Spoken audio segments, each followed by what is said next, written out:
कहीं सखी हमर रतिया के बात हो का कहीं सखी हमर रतिया के बात हो सैया जी हमारा से क देले घात हो का कहीं सखी हमर रतिया के बात हो सैया जी हमारा से क देले घात हो अरे से जे पर घुघुआ खेलहिले अरे से जे पर घुघुआ खेलहिले सखी रह गईनी हम छटपटा के बतार मारे खटिया धरा के बतार मारे खटिया धरा के का कहीं सखी हमर रतिया के बात हो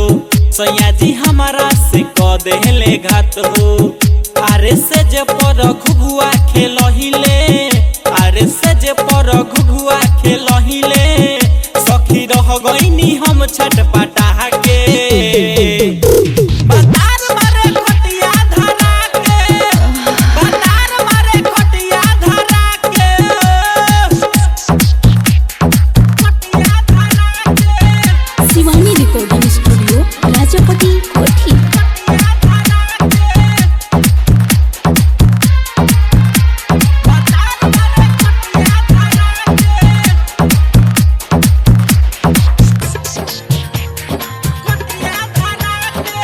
जी हरिओम बसंतपुर जी हरिओम बसंतपुर जी हरिओम बसंतपुर जी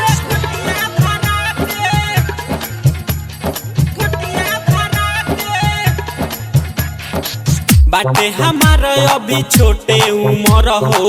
सैया जी बारे हमसे बड़ी लमहर हो बाटे हमार अभी छोटे उम्र हो सैया जी बारे हमसे बड़ी लमहर हो धके कुचल दिहले कोली कचनार बथे लागल हो कमरिया हमार अरे तनिको अरे तनिको ना कइले उ सहबर मजा लुटल हेले लड्डू खिया के बतार मारे बोरा बिछा के बतार मारे खटिया धरा के का कहिए सखी जी हरिओम बसंतपुर जी हरिओम बसंतपुर जी हरिओम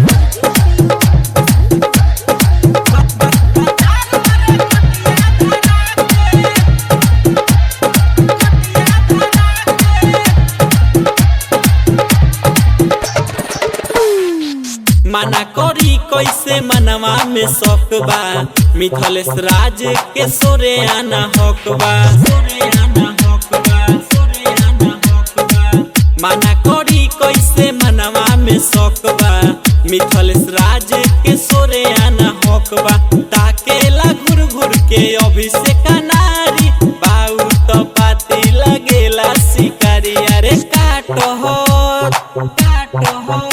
अरे काटत रहे संग में सबजी तबे ओइले पियाजी खिसिया के बतार मारे बोरा बिछा के बतार मारे खटिया धरा के का कहीं सखी हमर रतिया के बात हो सैया जी हमारा से क देले घात हो अरे से जे पर घुघुआ खेलहिले अरे से जे पर घुघुआ खेलहिले सखी रह गईनी हम छटपटा के।